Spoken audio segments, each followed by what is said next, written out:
The fever dreams always started the same way. Mira Thorne would find herself standing in a forest consumed by flames. Not the orange-red fire of burning wood, but something else entirely. Silver fire, cold fire, flames that did not burn the trees but made them glow from within like they were carved from moonlight and starfire. And in the center of the inferno stood a wolf. Not a normal wolf. This creature was massive, easily the size of a warhorse, with scales instead of fur along its spine. Its eyes were molten gold. When it opened its mouth, silver fire poured out like a river of liquid metal. The wolf would look at Mira and speak in a voice that shook the earth. "You are the last daughter of the dragon line. When the moon bleeds and the wolves cry out, you will wake, you will burn, you will rise." Then Mira would wake up screaming in the basement of Ravenclaw Pack House, her skin on fire, her lungs burning with heat that had no source. Tonight was different. Tonight the dream was real. It was December 21st, the winter solstice, and Mira was dying in the same basement she had lived in for 2 years. Her core temperature was climbing past anything a wolf should survive. 106 degrees, 107. The pack healer had examined her 3 days ago when the fever started and declared it shifting sickness. Some Omegas never fully shifted. Their wolves were too weak, their bloodlines too diluted. They lived half-transformed lives, never quite human, never quite wolf, always in pain. Mira had believed that diagnosis. She had been wrong. 22 years old and she weighed maybe 90 pounds. Starvation did that to a body. So did 2 years of abuse at the hands of Alpha Garrett Moss and his enforcers. The Ravenclaw pack had not always been cruel. When her father Marcus was alive, they had been a small but respected territory in the Montana wilderness. Good hunters, fair dealers, a pack that kept to the old laws. Then Marcus died. The official story was heart failure, a weak wolf whose human heart gave out during a hard winter. But Mira had found the truth in her father's hidden journals. Journals written in the old tongue that only a few wolves still remembered. Journals that spoke of bloodlines and prophecies and a secret Marcus had died protecting. Mira was not just Omega. She was the last living descendant of the Drakenwolf line. The Dragon Wolves. A bloodline so ancient that most packs believed it was myth. Wolves who could breathe fire. Wolves who could not be killed by normal means. Wolves who had ruled the territories 1,000 years ago before they vanished into legend. Marcus had known, had hidden that truth, had given Mira suppressant herbs every day of her life to keep her wolf dormant, keep her fire locked away, keep her safe from the alphas who would kill her or use her the moment they discovered what she was. But Marcus was dead 2 years now, and the suppressants had run out 3 days ago. The basement door slammed open, and Mira knew this was how she would die. Alpha Garrett descended the stairs with 3 of his enforcers behind him. He was drunk. She could smell the whiskey on him from 20 feet away, could see the way his movements were too loose, too aggressive, the wolf inside him straining against his control. "Found the little rat," Garrett said. His voice was slurred, but his eyes were sharp, cold, the eyes of a predator who had cornered prey, hiding in her hole like always. Mira pressed her back against the concrete wall. The basement was small, 15 feet square with one barred window and a single door. No escape. She had learned this space the hard way over 2 years, learned every angle and corner and false hope it offered. The enforcers spread out, Jensen on the left, DeMarco on the right, William staying by the door. Classic pack tactics, cutting off retreat, making sure prey had nowhere to run. Mira said nothing. Speaking only made things worse. Garrett circled closer. You know what tonight is, Omega, solstice, the longest night. Good night for settling debts. Good night for cleaning out the weak. He grabbed her arm. The touch ignited something deep in Myra's chest. Not pain, not fear, something else. Something that had been locked away for 22 years suddenly finding a crack in its cage. The fever spiked violently. 108 degrees. 109. Her vision blurred. Your father was a coward, Garrett continued, pulling her close enough that she could feel his breath hot against her face. Refused to fight for rank. Refused to challenge. Worked with his hands like a human. You know what happens to weak bloodlines. Myra's heart was racing. The heat in her chest was spreading, into her lungs, into her throat, into her very bones. They die out, Garrett said, and tonight your bloodline dies with you. His hand moved to her throat. The pressure was immediate, professional. An alpha who knew exactly how to kill without leaving marks that would raise questions. Just a weak Omega who could not handle her first heat, who shifted wrong and broke her own neck. Accidents happened. Myra clawed at his wrist, but he was alpha strong, enhanced by his wolf.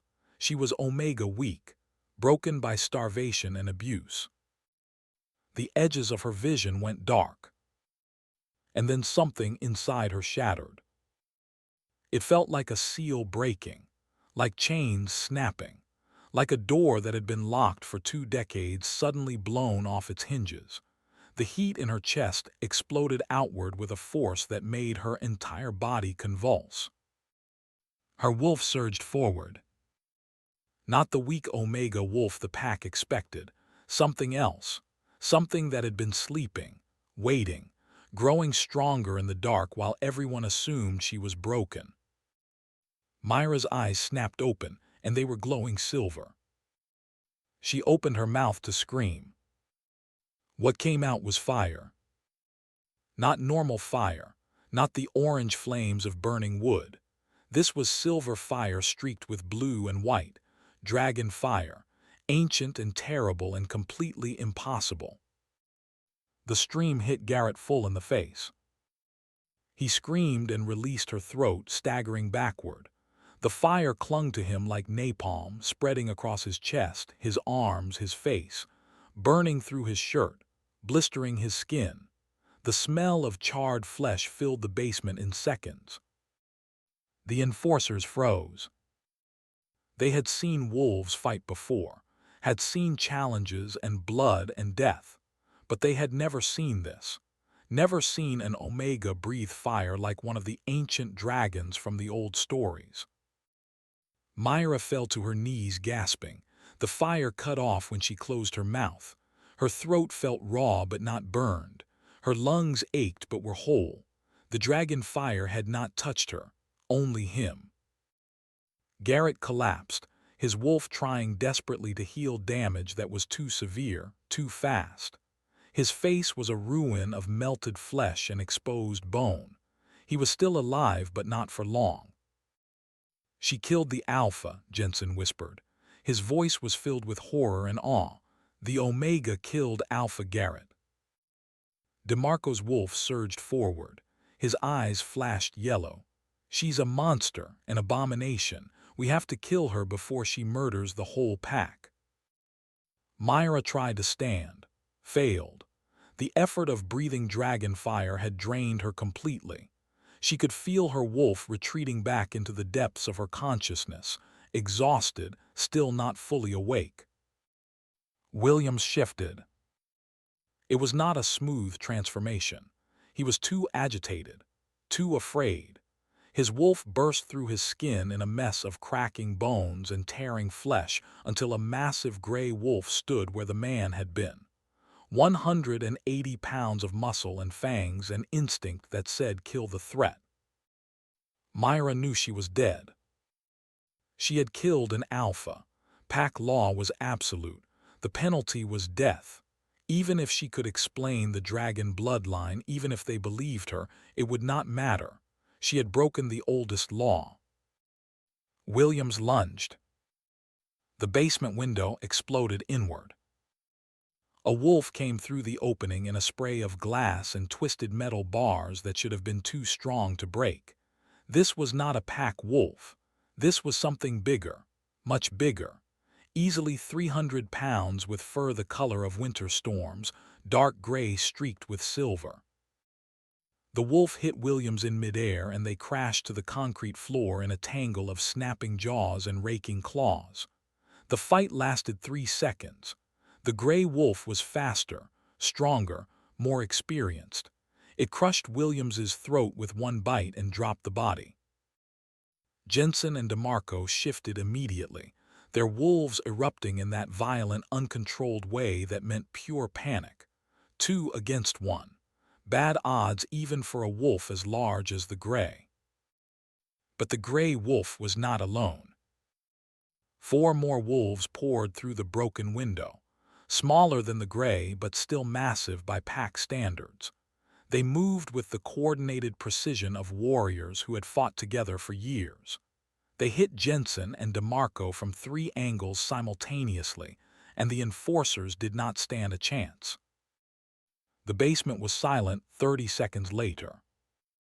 4 Ravenclaw wolves dead. Garrett dying on the floor, still trying to heal, still failing. The gray wolf turned to look at Mira. Its eyes were golden, not the yellow of a normal wolf, true gold.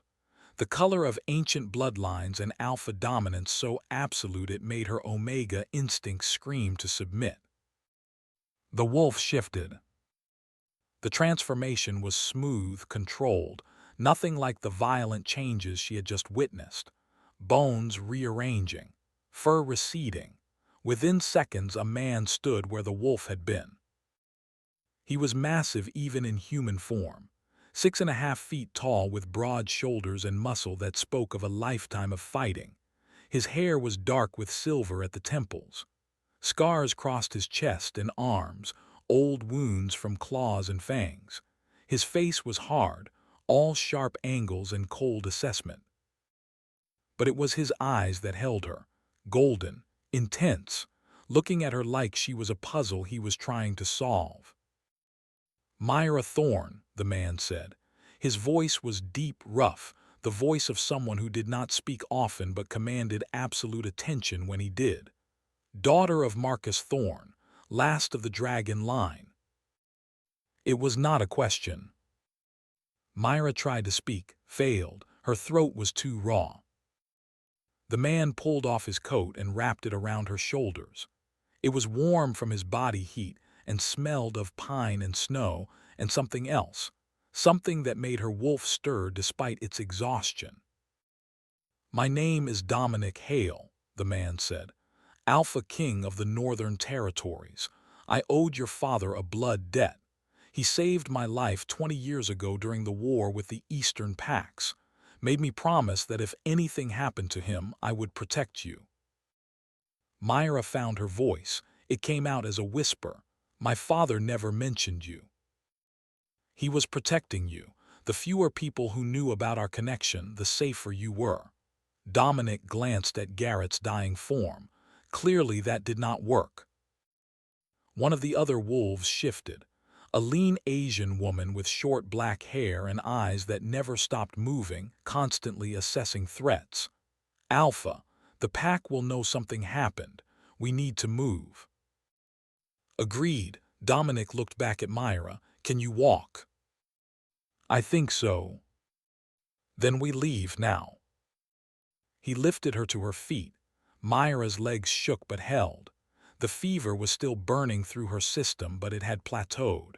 110 degrees, hot enough to kill a normal wolf, but she was not normal. She was dragon.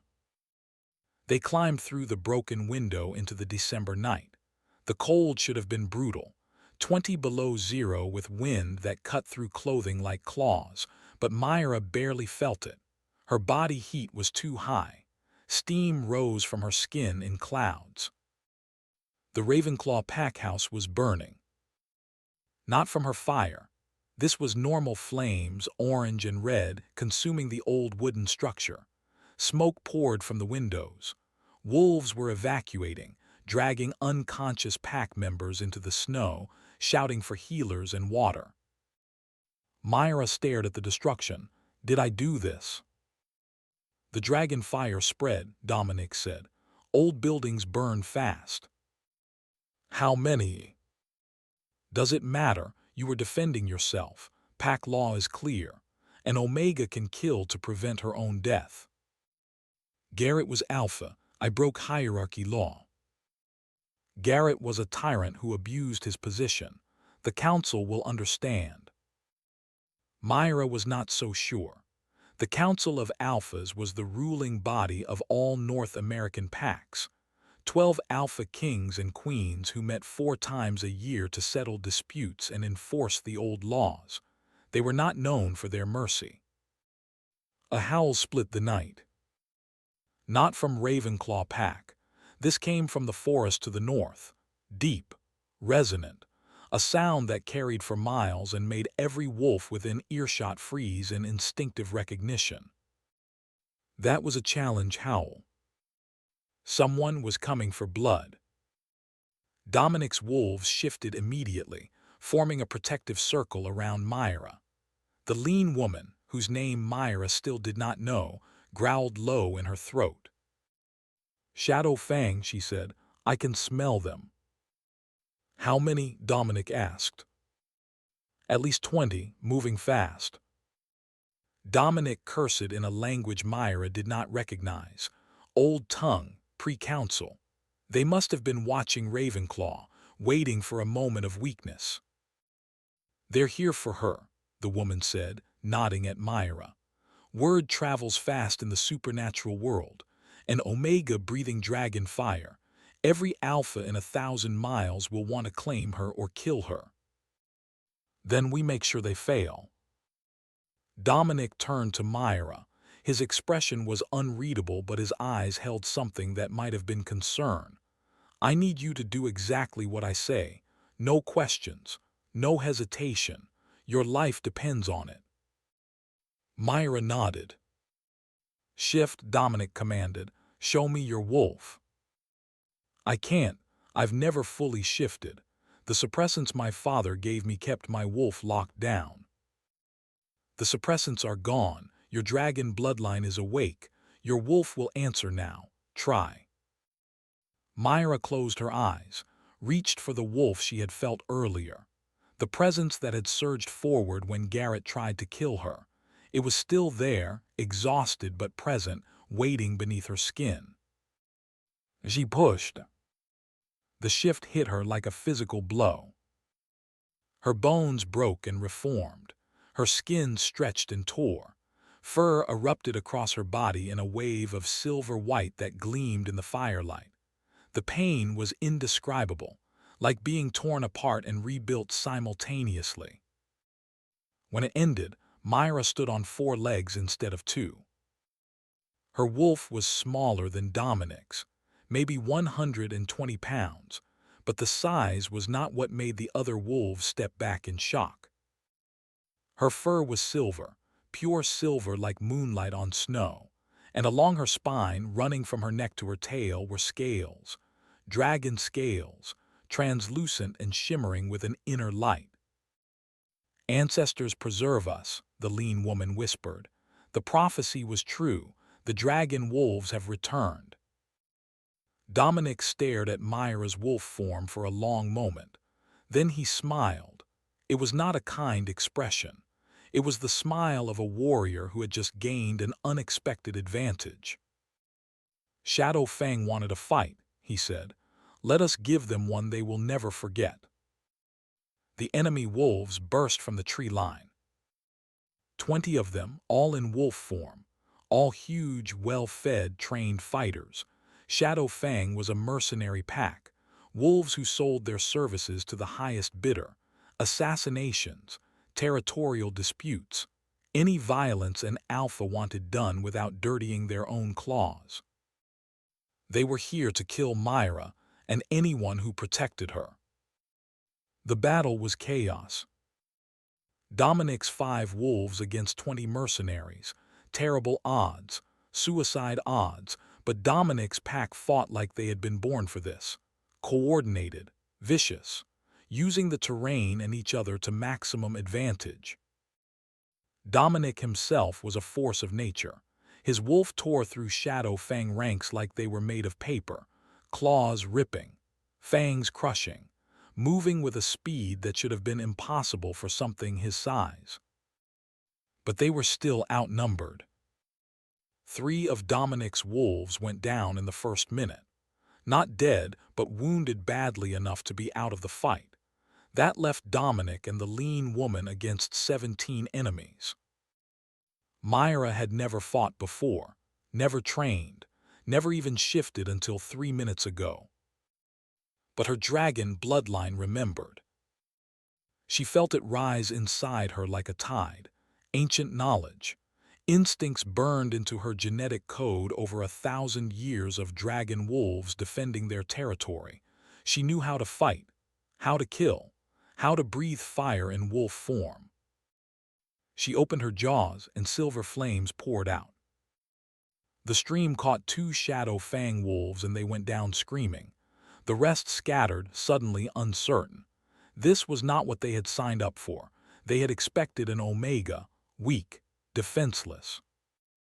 Not a dragon. Mira pressed the advantage. She was smaller but faster. She darted between larger wolves, using her size to slip past their defenses, her fire to drive them back. She did not try to match them strength for strength. She used what she had: speed, fire, the element of surprise. A massive black wolf lunged at her from the side. Mira twisted, breathed fire directly into its face, and the wolf crashed to the ground, clawing at its own eyes. Another wolf tried to flank her. Dominic intercepted it, crushing its spine with a single brutal bite. The lean woman fought like a ghost, appearing and disappearing in the shadows, her claws finding throats before her enemies even knew she was there. The battle lasted 5 minutes. When it ended, 12 Shadow Fang wolves were dead. 8 had fled. 3 of Dominic's wolves were wounded but alive. And Mira stood in the center of the carnage, her silver fur stained with blood, her dragon scales glowing faintly in the firelight from the burning pack house. Dominic shifted back to human form. He was bleeding from a dozen wounds, but his wolf was already healing them, flesh knitting back together in real time. "We need to move," he said. "Shadow Fang will send word to their employer. More will come, stronger packs. We cannot fight them all." "Where do we go?" Mira asked. Her voice came out strange from her wolf throat, deeper, rough. "North, to my territory, to Iron Peak Fortress. It is the only place in 1,000 miles that can withstand a siege." Mira shifted back to human. The transformation was easier this time. Her wolf was learning, adapting, becoming stronger with each use. "What about Ravenclaw Pack, the survivors?" "They will scatter, join other territories. Ravenclaw is finished. Without an alpha, without a pack house, they have nothing to hold them together." "Because of me." Dominic looked at her with those intense golden eyes. "Because of Garrett. He built his power on cruelty and fear. That foundation was always going to collapse. You simply accelerated the timeline." The lean woman shifted back to human. She was covered in blood, but none of it seemed to be hers. "Alpha, we have wounded. Reeves can travel, but Park and Tors need a healer." "How bad?"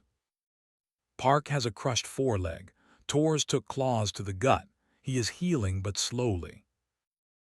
Dominic nodded. "We carry them. No one gets left behind." They moved into the forest as a unit. Dominic took point. The lean woman, who introduced herself as Sky, brought up the rear. The wounded wolves were carried in human form by the others. Mira walked in the center of the formation, protected, guarded, the most valuable asset in the group. The dragon wolf. The last of her kind. the one every alpha in North America would kill to possess or destroy. They traveled through the night, 12 miles through frozen wilderness, through terrain that would have killed a human in minutes, but they were wolves. The cold was uncomfortable but not deadly. Their enhanced bodies could handle it. Mira's fever kept her warmer than the others. Steam continued to rise from her skin. Her core temperature had stabilized at 110 degrees, hot enough that snow melted under her footsteps. Dominic noticed. The dragon fire is settling into your system. Your body is adapting, learning to contain the heat. How do you know? I have studied the old texts, the prophecies. Your bloodline was not just myth. Dragon wolves existed. They were the first alphas, the original rulers before the council formed. They were hunted to extinction 500 years ago by packs who feared their power. Why?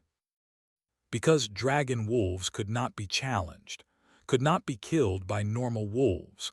They were immortal as long as the fire burned inside them. Some alphas decided extinction was preferable to eternal subjugation. Mira absorbed this, so I am the last, and everyone will want me dead. Not everyone. Dominic stopped walking and turned to face her. The Northern Territories remember the old ways. We honor the dragon line. I swore an oath to your father that I would protect you. That oath extends beyond his death.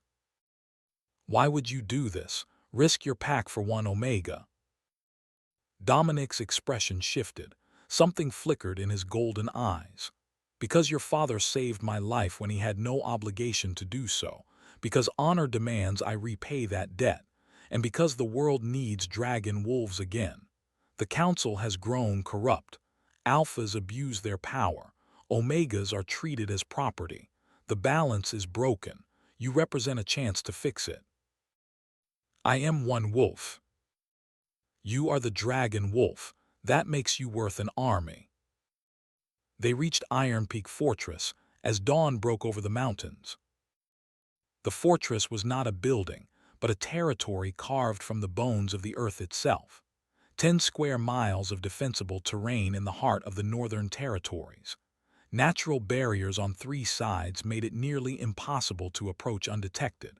Cliffs that dropped 500 feet to rivers below. Dense old-growth forest where the trees grew so thick that sunlight barely reached the forest floor. Only one viable approach from the south, and that path was a killing field any tactician would recognize immediately.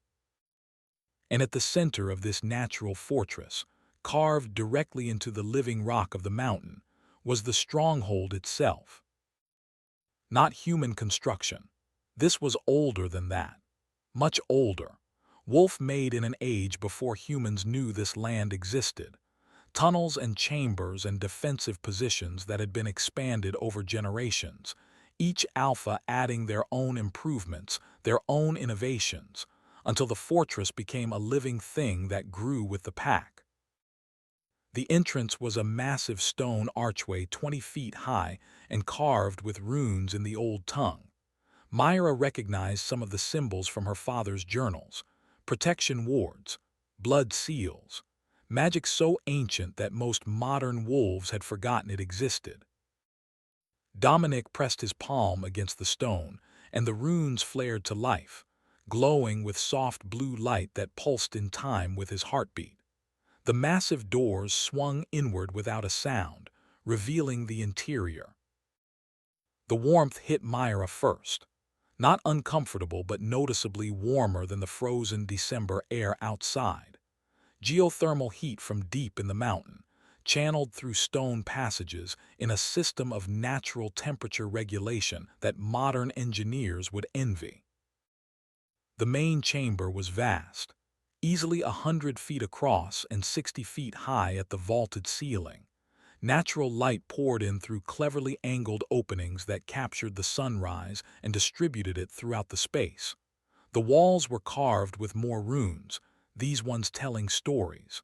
Mira could make out battles and hunts and ceremonies. the history of the Northern Territories written in stone. Wolves moved through the space in both forms. Some human, dressed in practical clothing that allowed for quick shifting. Others in full wolf form, padding across the smooth stone floor on errands or patrols. All of them moved with purpose, with the disciplined efficiency of a pack that knew their roles. They stopped when they saw Mira. One by one, conversations halted. Tasks were abandoned. Every wolf in the main chamber turned to stare at the Omega being escorted through their stronghold by their alpha. But they were not staring at her Omega status. They were staring at her silver fur that caught the morning light and seemed to glow from within. At the dragon scales running along her spine, translucent and shimmering with colors that should not exist in nature. At the heat radiating from her body in visible waves that distorted the air around her like summer heat over desert sand. They were staring at legend made flesh. Whispers started, spreading through the chamber in multiple languages, old tongue, modern speech. Some wolves dropped to their knees in the ancient salute, others simply stared in open-mouthed shock. The dragon line. It cannot be. The prophecy. 500 years and the fire returns. An older woman approached. She was small, barely 5 feet tall, with gray hair and eyes that had seen too much. But she moved with authority that made it clear she was high-ranked. Alpha Dominic, the woman said. Her voice was formal but warm. You return with interesting company. This is Mira Thorne, daughter of Marcus, last of the dragon line. The woman's eyes widened. She dropped to one knee immediately, pressing her fist to her heart in the old salute. Lady Drakenwolf, the prophecy speaks true. The fire returns. Mira shifted to human form. Dominic's coat was still wrapped around her shoulders. I am just Mira. I do not know prophecies or titles. Then you will learn. The woman stood. I am Hana Chen, healer and keeper of the old lore.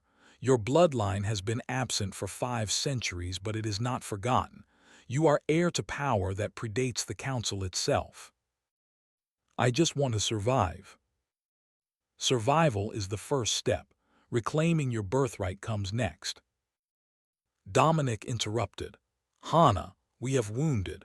Park and Tors need immediate attention, and Mira needs to be examined. The dragon fire awakening may have caused internal damage. Hana nodded. Bring them to the healing chambers. I will assess. The next hour was intensive and revelatory, in ways Mira could never have anticipated. Hana led her to the healing chambers, a series of rooms carved deep into the mountain where the geothermal heat was strongest.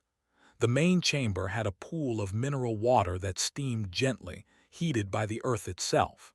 The walls were covered in the same ancient runes Mira had seen throughout the fortress, but these were different. Healing wards, protection symbols, magic designed to mend rather than defend. Remove the coat, Hana said gently. I need to see your skin, all of it. Mira hesitated.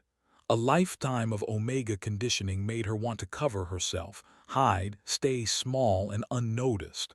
But Hana's expression was clinical, professional. A healer examining a patient, nothing more. She dropped the coat. Hana drew in a sharp breath. Mira's body had changed in ways she had not yet fully comprehended. The starvation-thin frame was still there, but the muscles underneath had been rebuilt, strengthened, made denser by the dragon fire burning through her system. Her skin had a faint luminescence to it, especially visible in the dim light of the healing chamber. And the scales. The dragon scales that ran along her spine were not just decorative. They were functional, protective, harder than bone. But it was the mark on her chest that made Hana step closer, eyes widening. Directly over Mira's heart was a symbol she had never seen before. It looked like it had been branded there, but there was no scar tissue, no damage. Just a perfectly formed rune that glowed faintly with inner fire. The dragon mark, Hana whispered. I have only seen this in the oldest texts, in illustrations so ancient they crumbled when we tried to preserve them. What does it mean? It means your bloodline has accepted you fully, has marked you as true heir. Not all descendants of the dragon line carried this mark, only those chosen by the fire itself. Hana began her examination with a thoroughness that was both medical and magical. She ran her hands over Myra's skin, not quite touching but close enough that Myra could feel the energy radiating from the healer's palms, checking for damage, testing for corruption, making sure the dragon fire had not burned her from within. Then Hana pulled out tools Myra did not recognize, a crystal that glowed when held near her chest, a silver chain that wrapped around her wrist and pulsed with her heartbeat, a vial of water from the healing pool that Hana had her drink while muttering words in the old tongue. Finally, Hana produced a knife. This will hurt, she warned, but I need your blood, just a drop. The dragon fire's signature is strongest in the blood. Myra held out her hand. Hana pricked her finger with the silver blade and a single drop of blood welled up. Dark red like any wolf's blood, but when it hit the stone floor, it hissed. Steam rose where it landed, and the stone itself glowed faintly for a moment before fading. Your blood is pure fire, Hana said with something like awe in her voice. Hot enough to burn through stone, hot enough to melt silver if you willed it. Your father must have used incredibly powerful suppressants to keep this locked down for so long. Is it dangerous? Only to your enemies.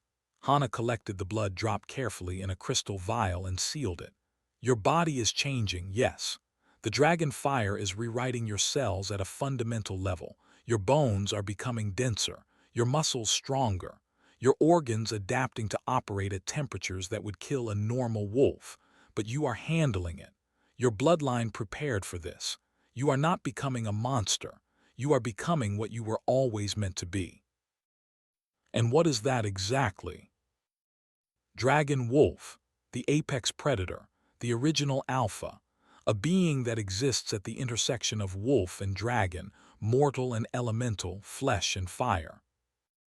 Myra sat heavily on the edge of the healing pool. I just wanted to survive. I did not ask for this. The dragon fire does not care what you asked for. It chose you. Now you must choose what to do with it. Is that dangerous? Only to your enemies, Hana smiled. Your core temperature will remain elevated. You will need to learn control, to regulate the fire, to shift between forms without losing yourself to the dragon. But you are strong. Your bloodline chose well. Bloodlines do not choose. They are inherited. Dragon bloodlines choose. The fire does not pass to every child, only those worthy, only those strong enough to carry it without being consumed. Your father had the blood but not the fire. You have both. Myra was quiet for a moment. Then, what happens now? Now we prepare. Word of your existence will spread. The council will demand you present yourself. Other alphas will try to claim you or kill you. Shadow Fang was just the first. More will come. Can this fortress withstand them? Iron Peak has never fallen. Dominic's pack is the strongest in the north. We have advantages others do not. What advantages? Hana's smile turned sharp. We have a dragon. That night Dominic called a council of his senior wolves. They gathered in the war room, a chamber carved from solid rock with maps of territories covering the walls. 12 wolves total, Dominic's inner circle. Myra was invited. She sat beside Dominic at the head of the table, hyper-aware that every wolf in the room could sense her omega status, her heat signature, the dragon fire burning beneath her skin. Dominic spoke.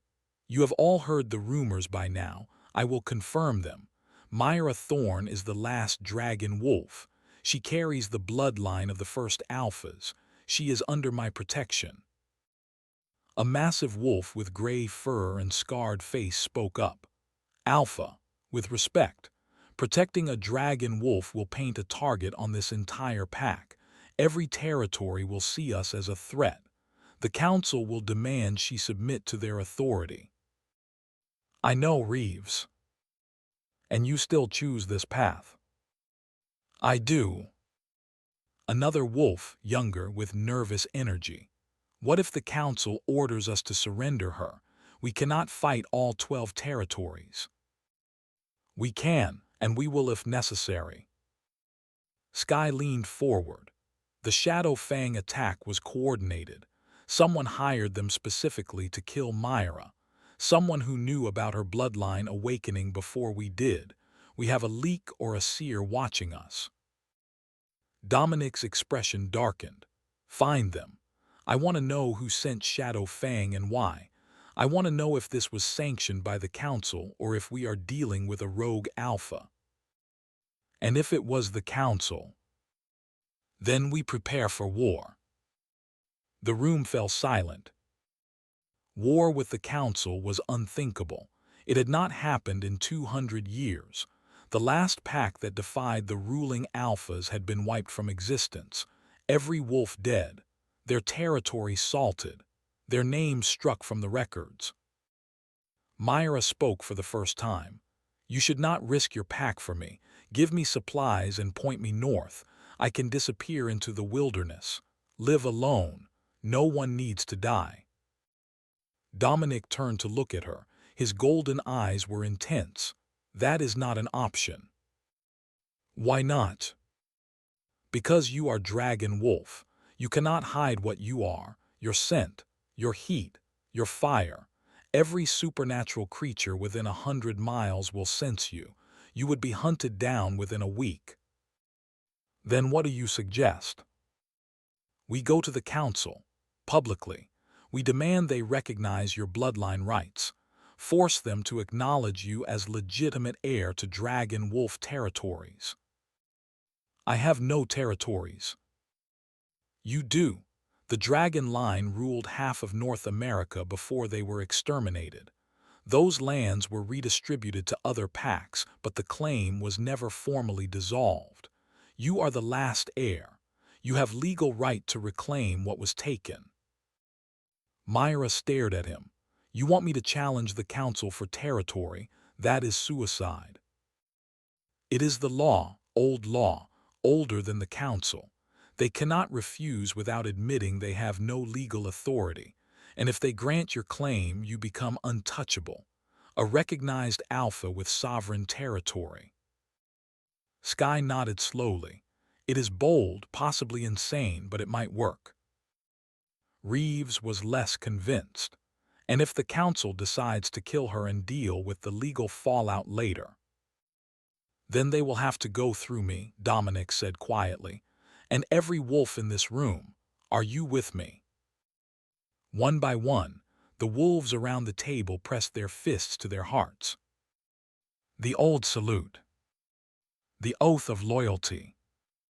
Myra felt something stir in her chest. Not the dragon fire, something else. Something that felt suspiciously like hope. She had spent 2 years alone, abused, believing she was worthless. In one night she had discovered she was Dragon Wolf, the last of her kind, heir to power that had been extinguished 500 years ago. And an Alpha King was willing to go to war to protect her. It was overwhelming. It was terrifying. It was the first time in her life she had felt like she mattered. Dominic dismissed the council. The wolves filed out, already making plans, preparing defenses, readying for what came next. Only Dominic and Myra remained. "You should rest," Dominic said. "We leave for the council seat in 3 days. You will need your strength." "I cannot sleep. Too much has happened." "Then walk with me." He led her through the fortress tunnels to an observation point that overlooked the valley below. The view was breathtaking, mountains in every direction, forests stretching to the horizon, the moon bright overhead. "Your father stood here once," Dominic said quietly. 20 years ago after he saved my life. I asked him why he did it. Why risk himself for a wolf he barely knew? He said it was because some things matter more than survival.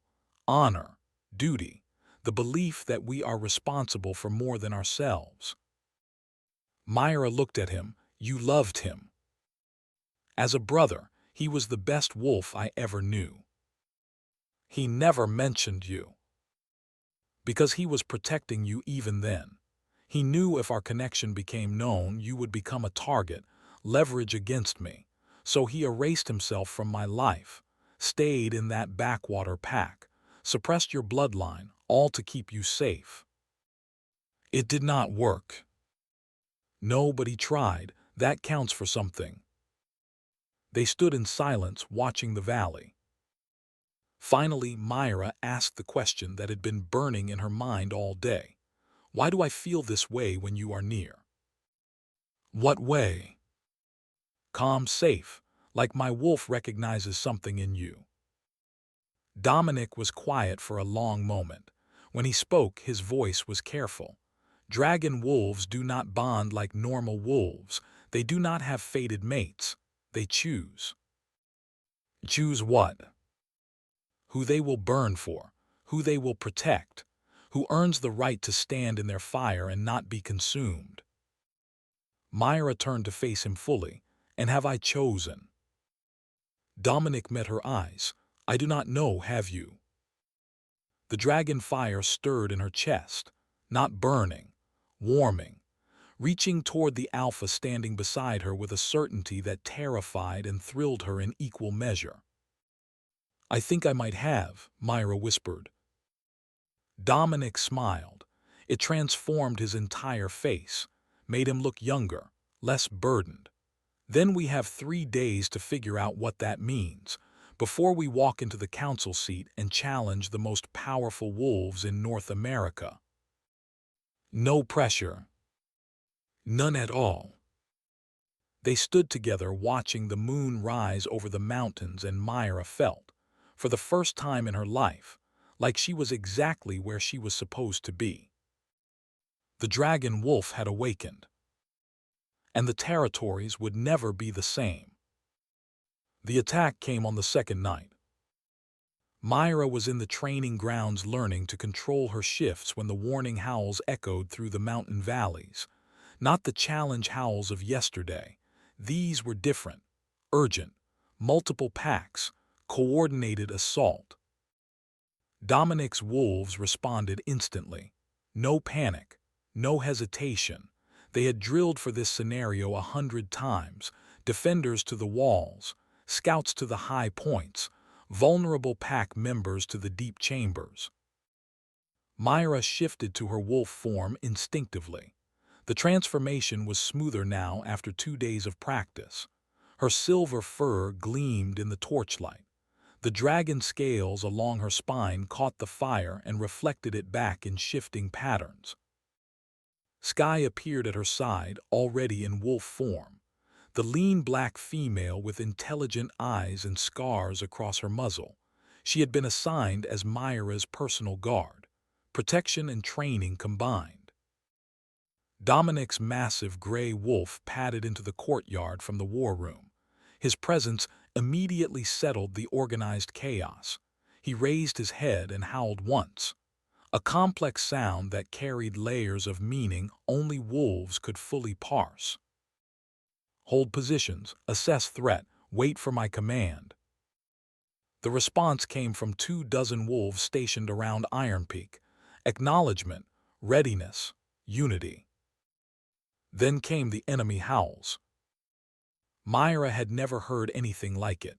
Not the 20 Shadow Fang wolves from 2 nights ago. This was a chorus. 50 wolves at minimum, maybe more, surrounding the fortress on 3 sides. The coordinated howls designed to intimidate, to announce numbers, to make defenders know they were outnumbered. Reeves, the scarred gray wolf who served as Dominic's second, shifted to human form. Alpha, 3 packs minimum. I recognize Blood Moon from the east, probably 30 wolves. Iron Claw from the south, another 20. The third pack is unfamiliar, could be mercenaries.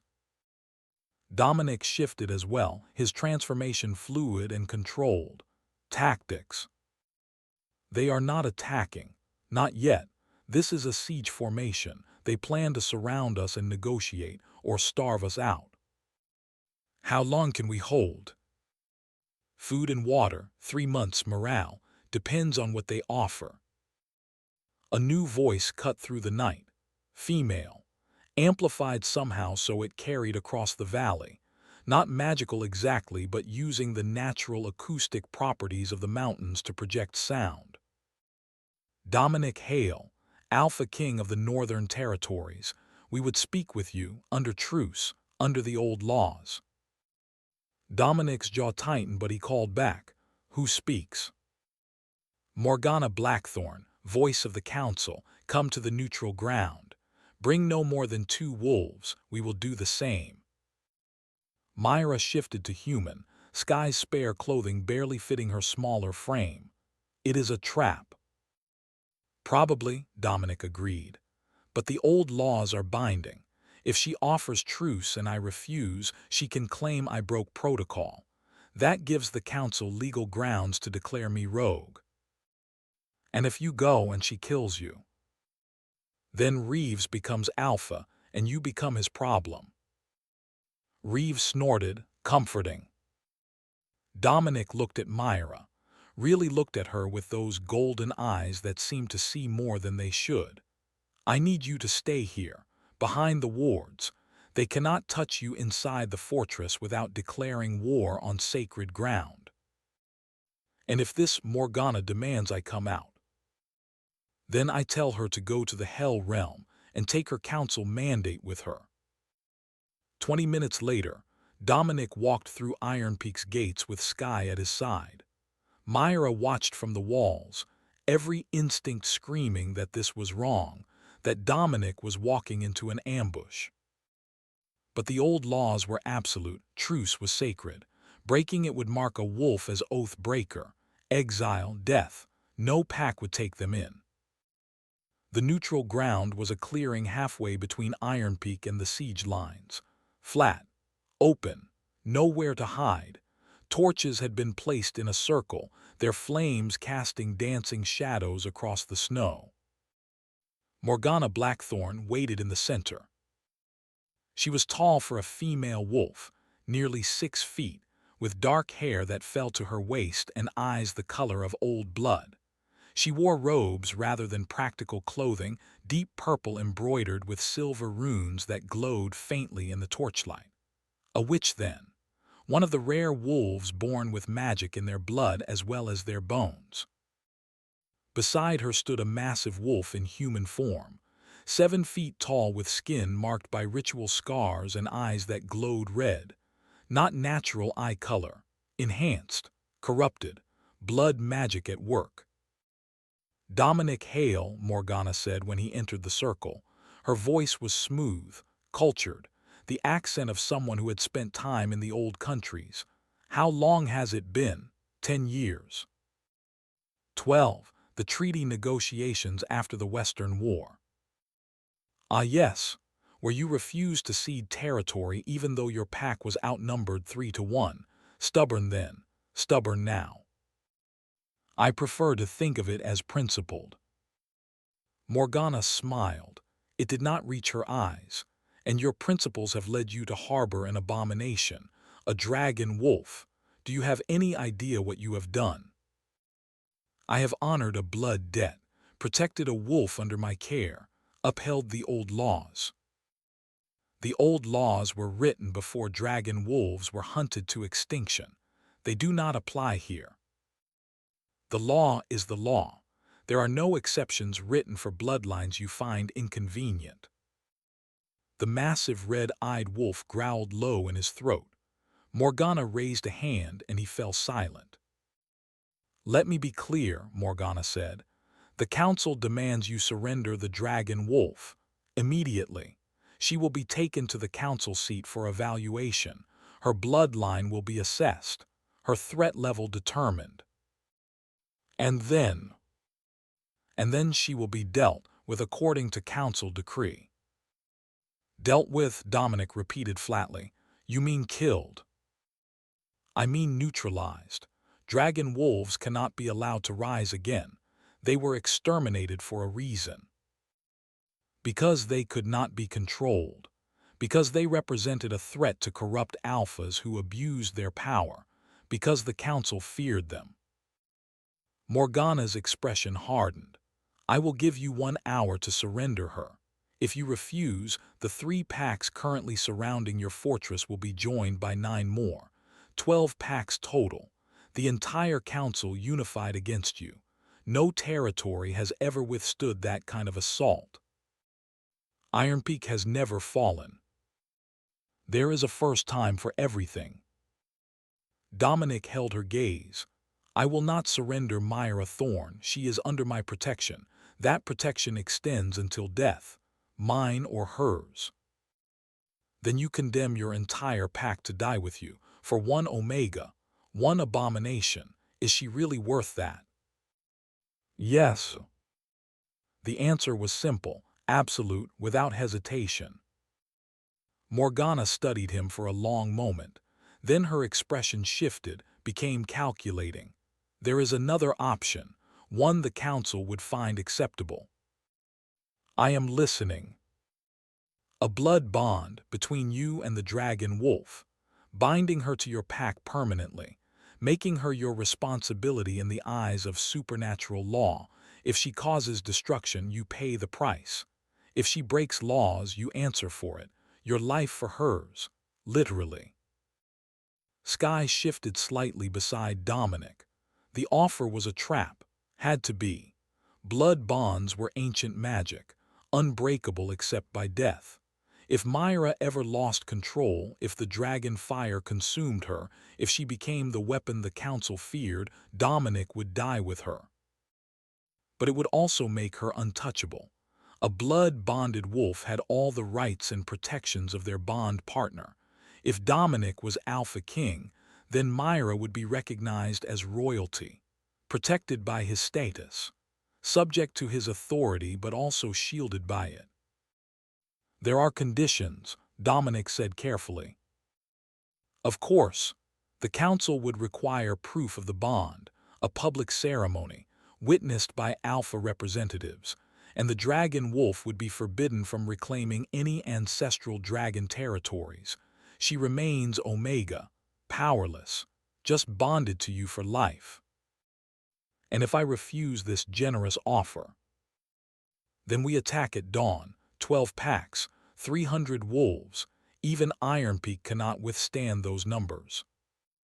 Dominic looked back toward the fortress, toward the walls where he knew Mira was watching, toward the home he had built, the pack he had protected for 20 years, all of it at risk now because he had honored a promise to a dead friend.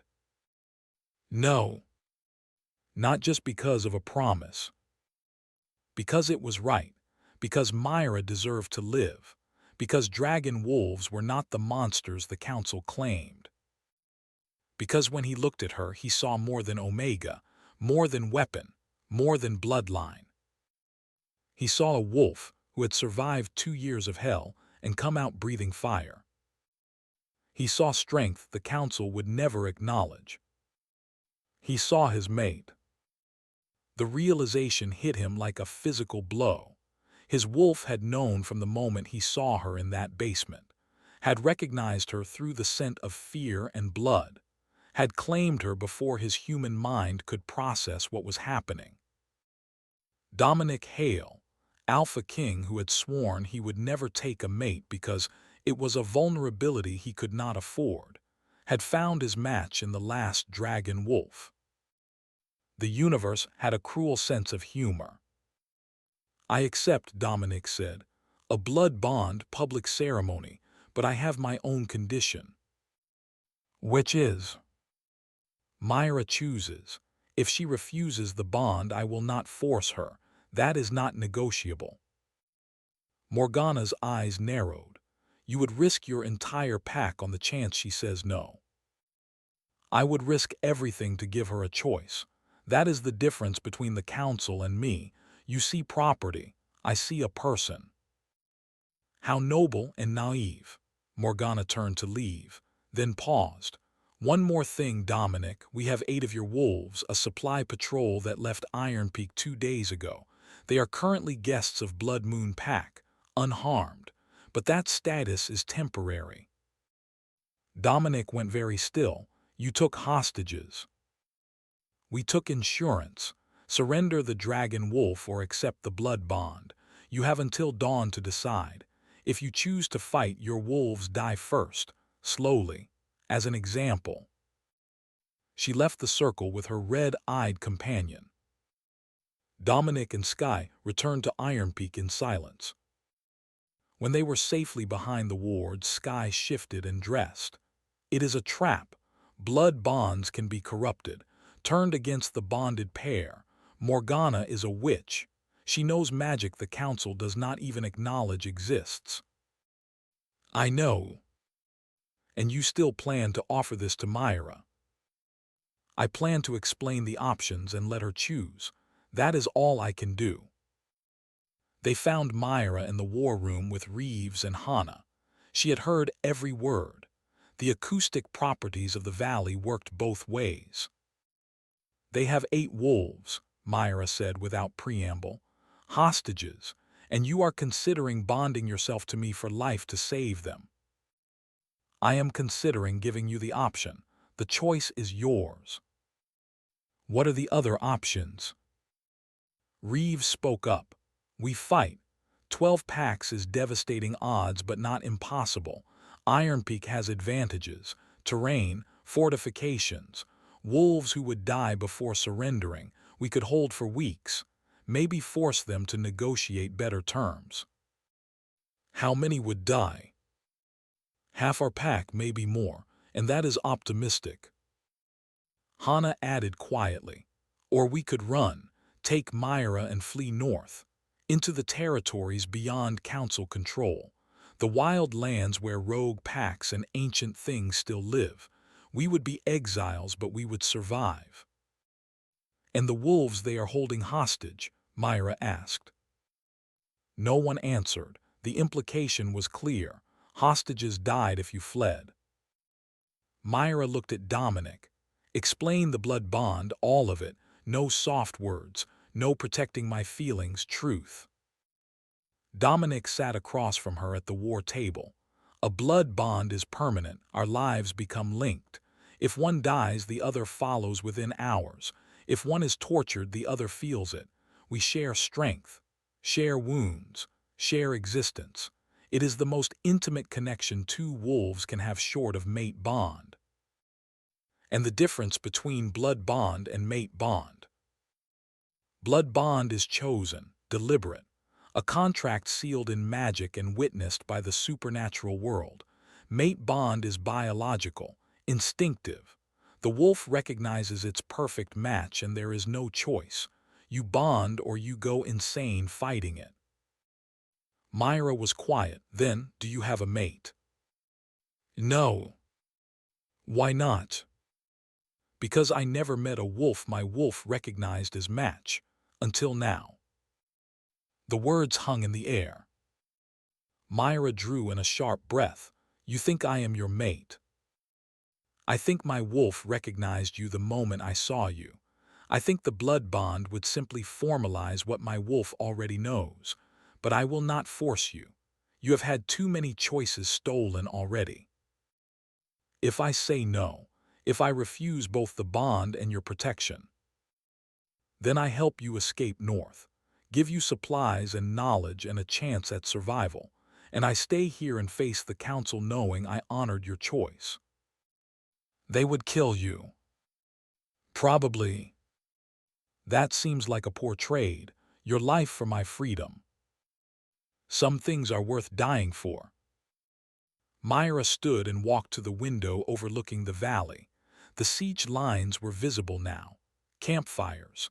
Hundreds of wolves settling in for a long wait, knowing they had one already. It was just a matter of time. "Tell me about the hostages," Myra said. "Who are they?" Reeves pulled up names from memory. "Sarah Chen, healer, mother of 2 cubs, her children are here in the fortress. Tors and Jackson, young males, just earned their warrior marks. Park, scout, best tracker we have, and 4 others, support wolves, good people. If we fight, they die." "Yes." "If we run, they die." "Yes." "If I accept the blood bond, they live." Dominic stood. "Myra, do not make this decision based on hostages. That is manipulation. Morgana wants you to feel responsible. Do not give her that power." "But I am responsible. They took those wolves because of me, because I exist, because my bloodline threatens the Council's power." "You are not responsible for the Council's cruelty."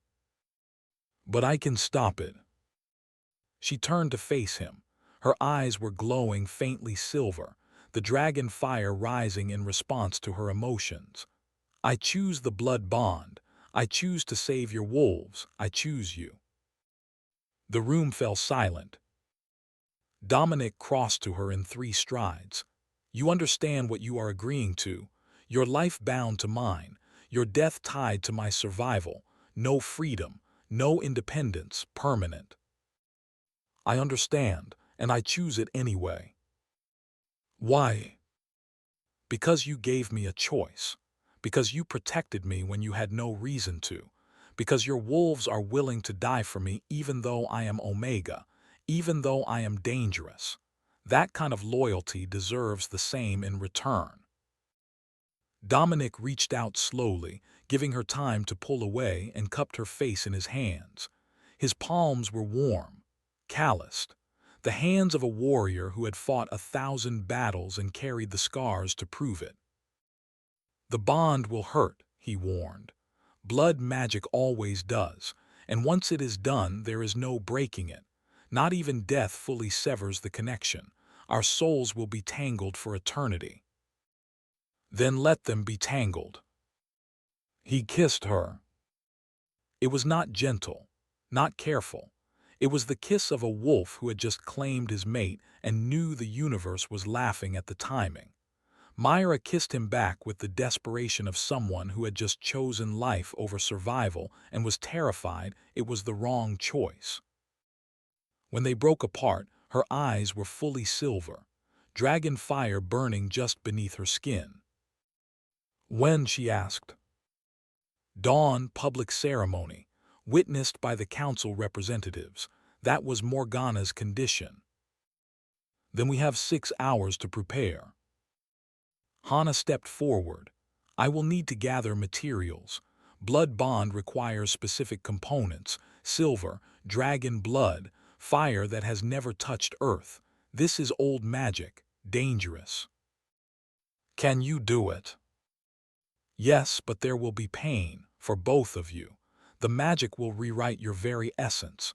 You will not be the same wolves after." "Better or worse?"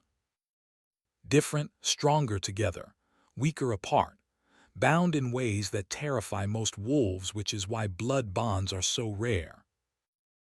Myra looked at Dominic. "Are you certain? I am Omega, dangerous. The council wants me dead. Bonding to me makes you a target for the rest of your life." "I was already a target. At least now I have a reason to fight." The next 6 hours were preparation. Hana gathered components: silver chains forged in the fortress smithy, a bowl carved from dragon bone that had been hidden in Iron Peak's vault for 500 years, herbs that grew only in the deepest parts of the old forest, and Myra's blood, freely given, burning hot enough that it melted the silver bowl before Hana reinforced it with protection wards. Dominic met with his wolves, explained what was happening, gave them the option to leave, to abandon him rather than face the council's wrath. Not one wolf left. Some because of loyalty, some because of honor, some because they believed in what Dominic was building. A pack where Omega mattered, where strength was measured in more than dominance, where the old ways were remembered. Reeves simply said, "We follow you, into fire if necessary, that has not changed." As dawn approached, Dominic and Myra walked to the neutral ground together. The clearing was filled now. Not just Morgana and her companion, but representatives from all 12 council packs, 24 alpha wolves bearing witness, and behind them hundreds more, wolves who had come to see if the dragon bloodline would truly return, or if it would die here, bound and broken.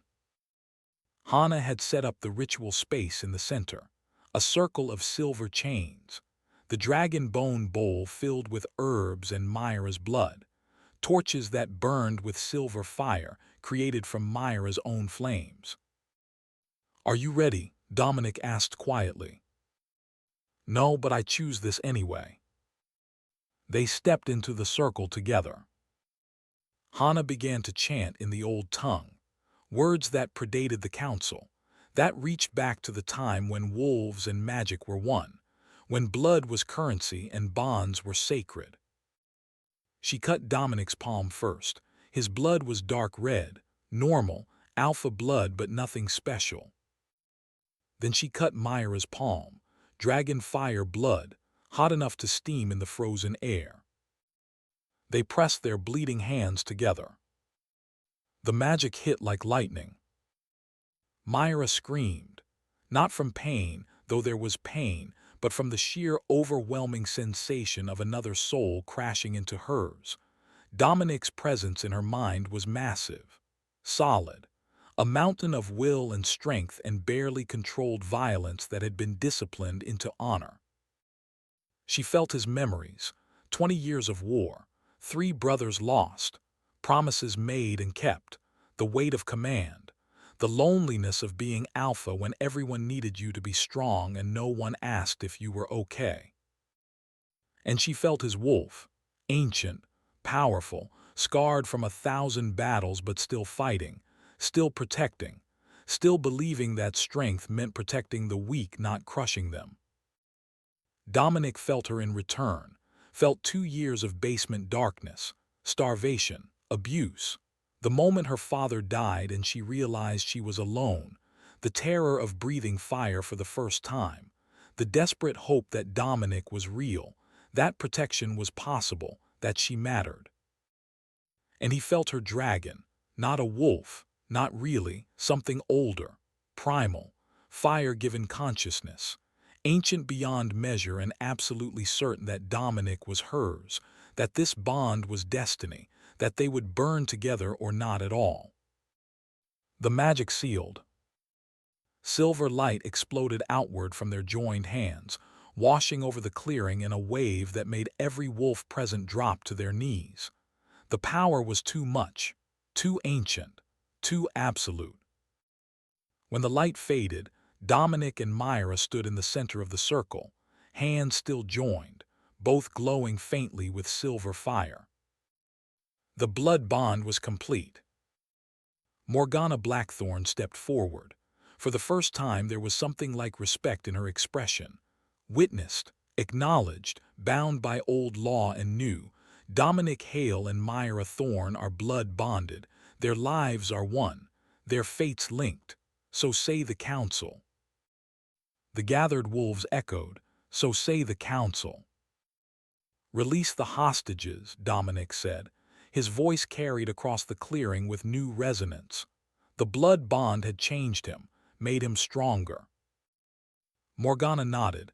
8 wolves were brought forward. Sarah Chen and her group, scared but alive. They ran to Iron Peak, to safety, to home. Morgana looked at Myra. "The council acknowledges your bond, but know this, Dragon Wolf, we are watching. One mistake, one loss of control, one moment of the dragon consuming you, and we will put you down like the monster you are. Bond or no bond." Myra met her gaze. "Then you had better hope I am everything you fear, because the next time you threaten my mate, I will show you what dragon fire can really do." They walked back to Iron Peak together as the sun rose over the mountains. Blood bonded, mated, unified. The dragon wolf had claimed her king, and the territories would learn to fear what they had tried to extinguish. The summons came 3 months after the blood bond. A formal scroll delivered by council messenger. Black wax seal embossed with the 12 alpha sigils. The kind of summons you could not ignore without declaring yourself rogue and subject to extermination by every pack in North America. Mira read it twice, her hands steady despite the dragon fire that always burned just beneath her skin now.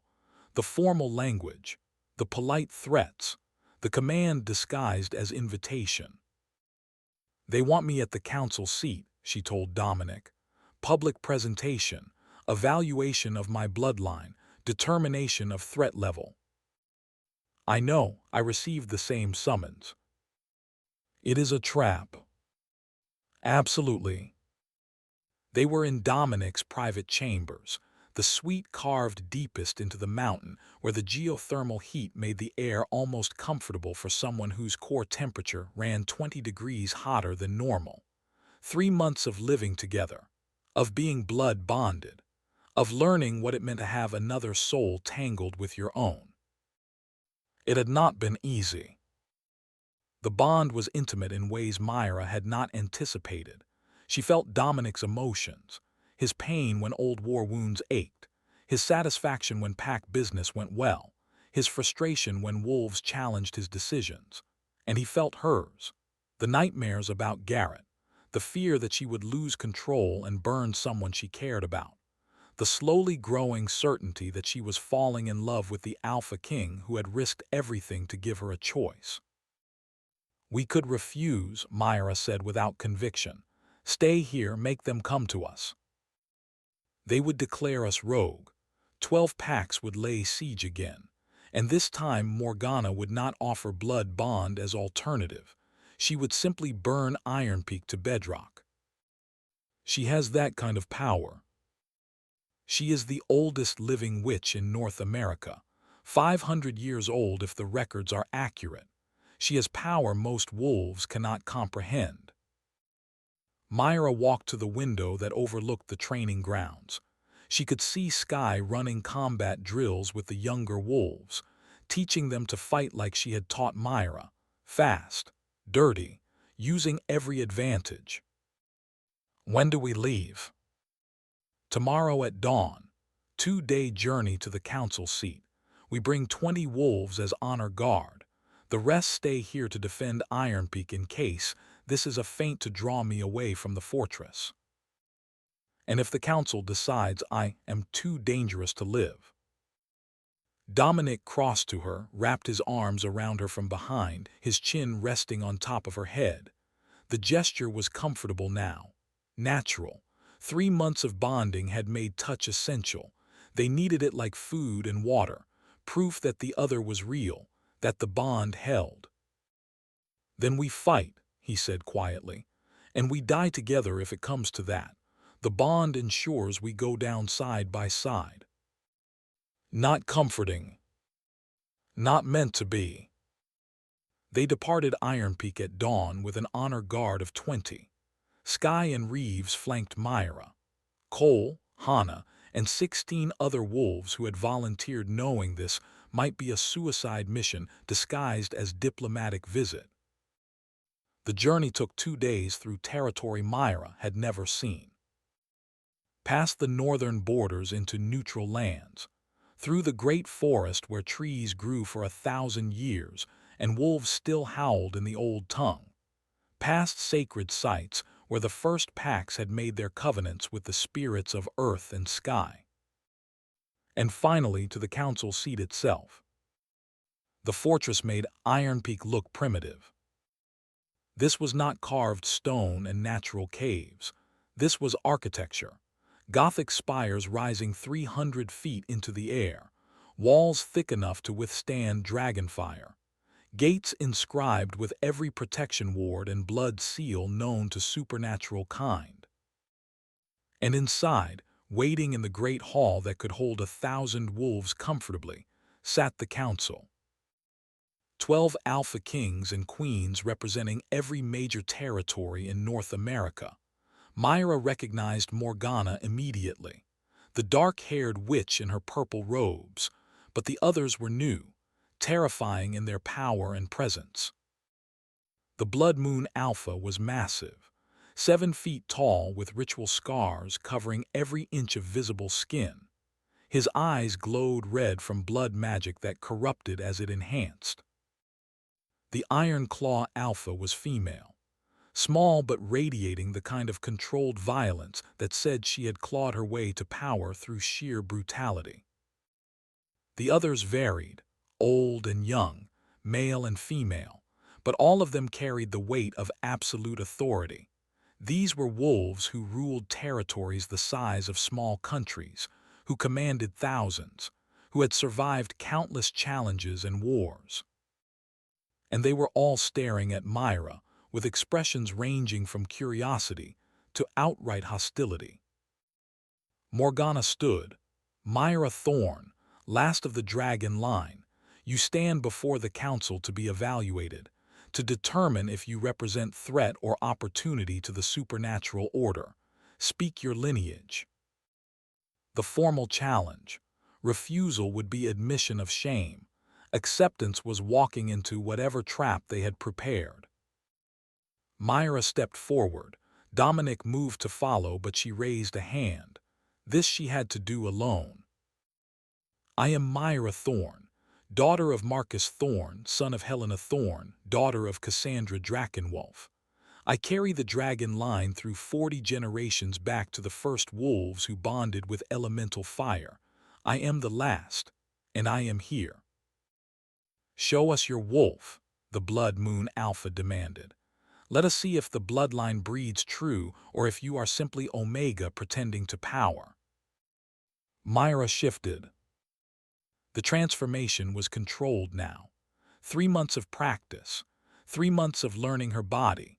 Her wolf emerged in a wave of silver fur and dragon scales that glowed in the torchlight of the great hall.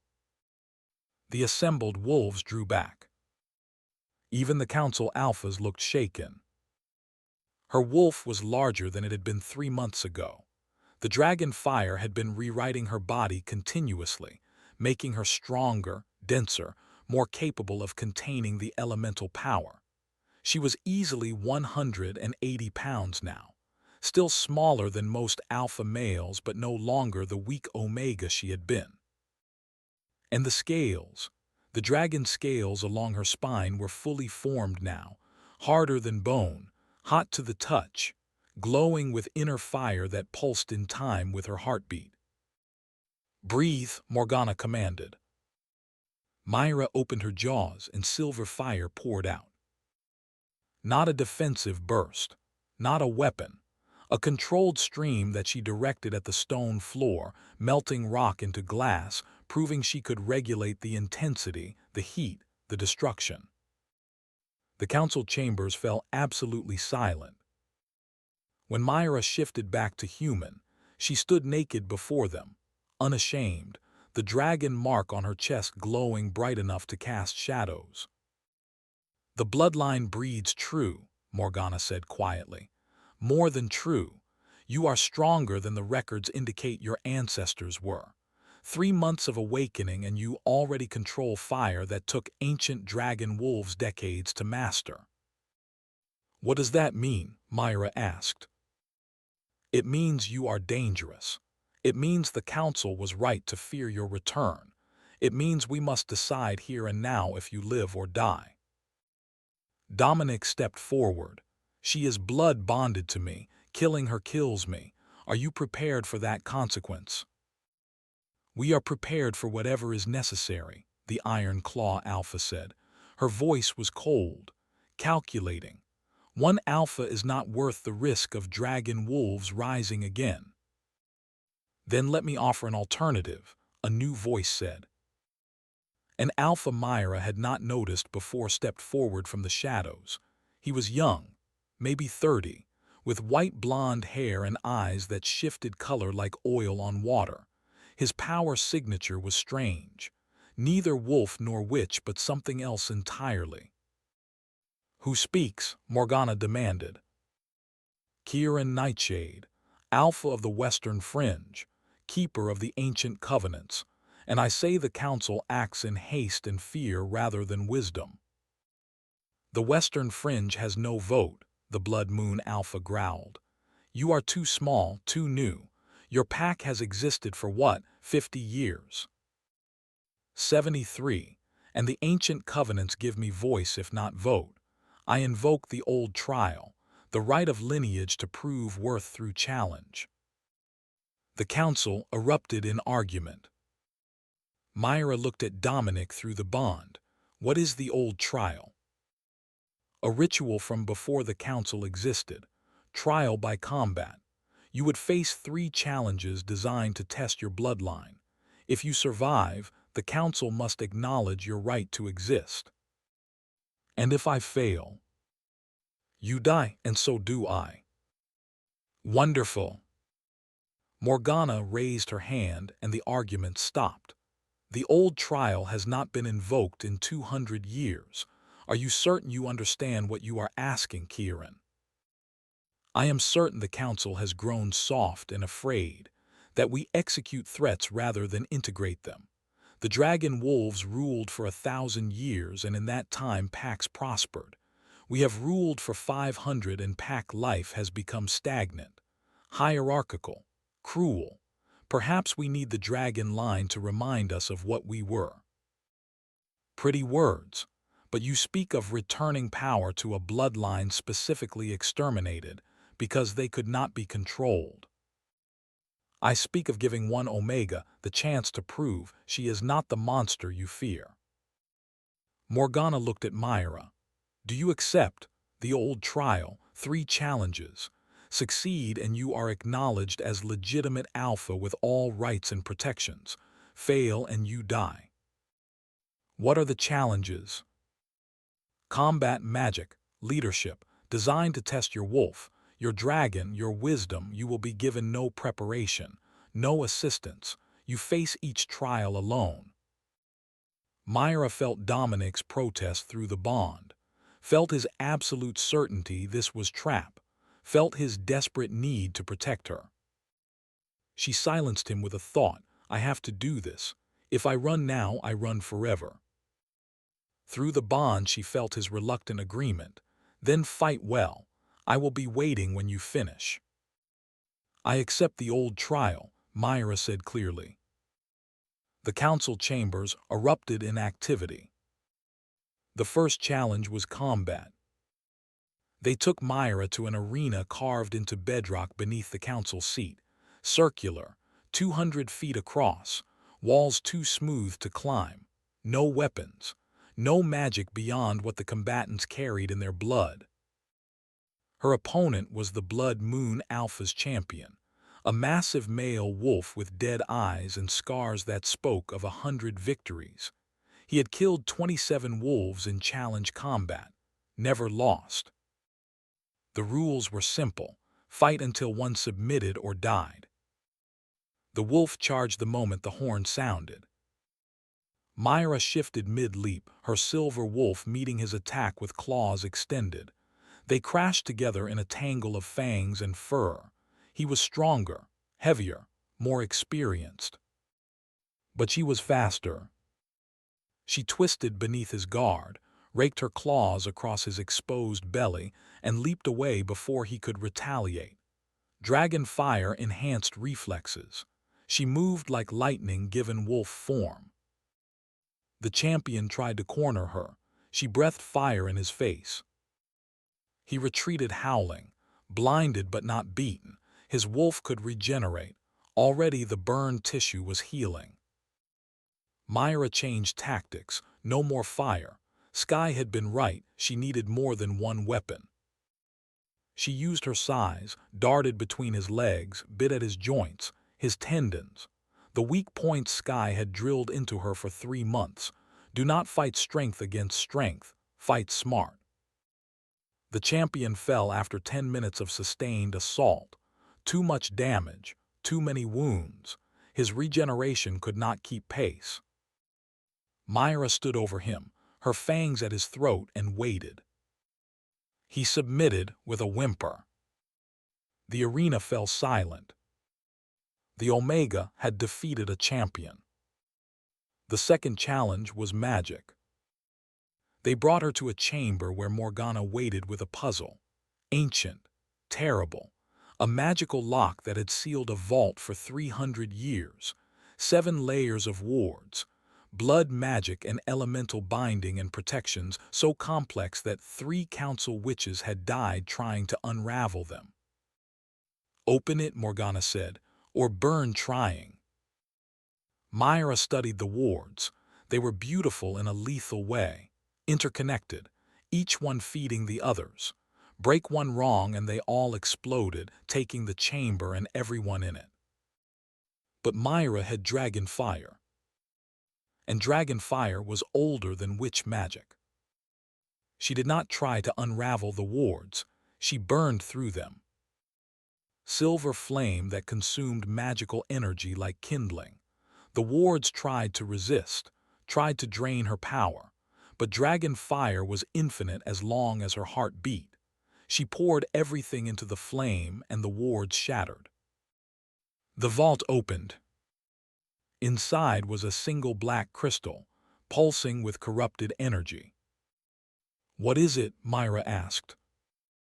"Power," Morgana said, "stolen from a dragon 500 years ago. The last piece of your bloodline we could not destroy. Take it. Reclaim what was taken." Mira reached for the crystal. It exploded into her chest. The pain was beyond description. The crystal was not object.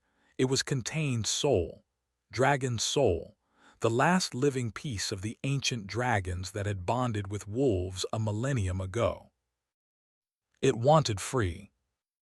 It wanted to burn everything. It wanted vengeance. Mira fought it, wrestled it down into the core of her being where her own dragon lived. The two beings circled each other, predator meeting predator, fire meeting fire. And then they merged. When Mira opened her eyes, they were pure silver, not wolf eyes, dragon eyes. The second challenge was complete. The third challenge was leadership. They presented her with an impossible choice. A scenario played out with actual wolves, volunteers who knew they might die. A pack under attack, 20 wolves surrounded by 50 enemies, resources to save only half, choose who lives, choose who dies.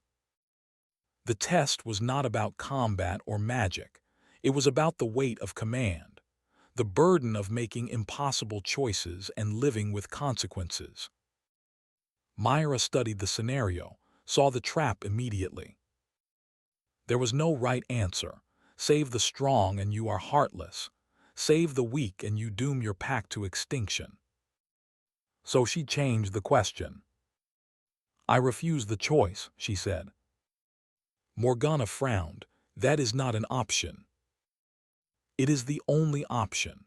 A leader who accepts impossible choices has already lost. I would find a third way. Sacrifice myself to buy time for all 20 to escape. Use my dragon fire as cover, as distraction. Die if necessary, but save them all." That is idealistic nonsense. That is leadership. Strength is not choosing who dies. Strength is refusing to accept that death is inevitable. Silence. Then Kieran Nightshade began to clap. She understands. She truly understands. Dragon wolves did not rule through fear.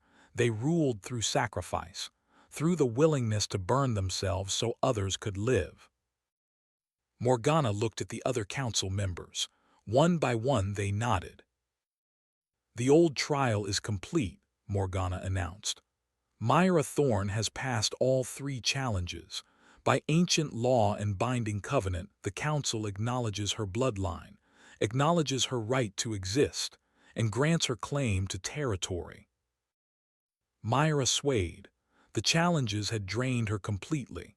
Dominic caught her before she fell, his arms solid, his presence anchoring her through the bond. "What territory?" Mira asked when she could speak again. Morgana smiled. It was not kind. "The Dragon Lands, all territories that belonged to your ancestors before extermination. Approximately 2.7 million acres spanning 4 current pack territories. You are now alpha of the largest territory in North America." Mira stared. "That will start a war. Then be strong enough to end it." 6 months later, Mira stood on the border of her new territory watching the sunrise. She had spent half a year relocating Iron Peak wolves, negotiating with displaced packs, establishing new leadership structure. It had been brutal. 3 packs had challenged her claim. All 3 had burned. Not because Mira wanted war, because she had to prove she could hold what was hers. Dominic joined her on the ridge. "Reeves reports the southern border is secured. Cole has the communication network running. Sky says our defenses are the strongest in Council history." "And the displaced packs?" "Angry but contained, for now." Mira leaned into him. 6 months as Alpha had changed her, made her harder, colder. She had killed 17 wolves defending her territory. 17 lives weighing on her conscience. But she had also saved hundreds. Omega wolves from the displaced packs had flocked to her territory when they heard a dragon wolf did not tolerate abuse. Cubs who had been abandoned were finding homes. The hierarchy was still there, but it was enforced fairly now. "Do you regret it?" Dominic asked. "The blood bond, the responsibility, the weight of command." Mira thought about it, thought about the Omega she had been, starving in a basement, believing she was worthless. Then she thought about who she was now, Alpha, Dragon Wolf, Queen of Fire. "No," she said finally. "I regret that it took so much death to get here, but I do not regret being strong enough to protect those who cannot protect themselves." Dominic kissed her. It was not gentle. It was the kiss of a wolf who had found his match and would burn the world to keep her. When they broke apart, Mira's eyes were silver. "I have a proposal," she said. "I am listening. We challenge the Council, not through war, through example. We make our territory a model of what packs could be, where strength protects the weak instead of crushing them, where Omega have rights, where hierarchy serves the pack instead of the Alpha's ego. That will make us a target. We are already a target, might as well earn it." Dominic smiled. "Then let us burn bright enough that the whole supernatural world sees. Let us show them what dragon wolves can really do." Far to the south, in a territory soaked in blood, magic, and corruption, Morgana Blackthorne watched the sunrise through her scrying crystal. The image showed Mira and Dominic standing together on the ridge. 2 souls so thoroughly bonded that their power signatures had merged into something new, something unprecedented. "She survived," Morgana murmured. "The dragon line survives." Her companion, the red-eyed blood magic user, growled. "You should have killed her when you had the chance." "Perhaps, or perhaps I gave the Council exactly what it needs, a threat large enough to unite us, strong enough to challenge our complacency. The Council has grown soft. We need an enemy to sharpen our claws against. And if she becomes too strong, then we will do what we did 500 years ago. We will exterminate the dragon line. But this time we will make certain no descendant survives." Morgana waved her hand, and the scrying crystal went dark. The game was in motion. The dragon wolves had risen. And the territories would never be the same.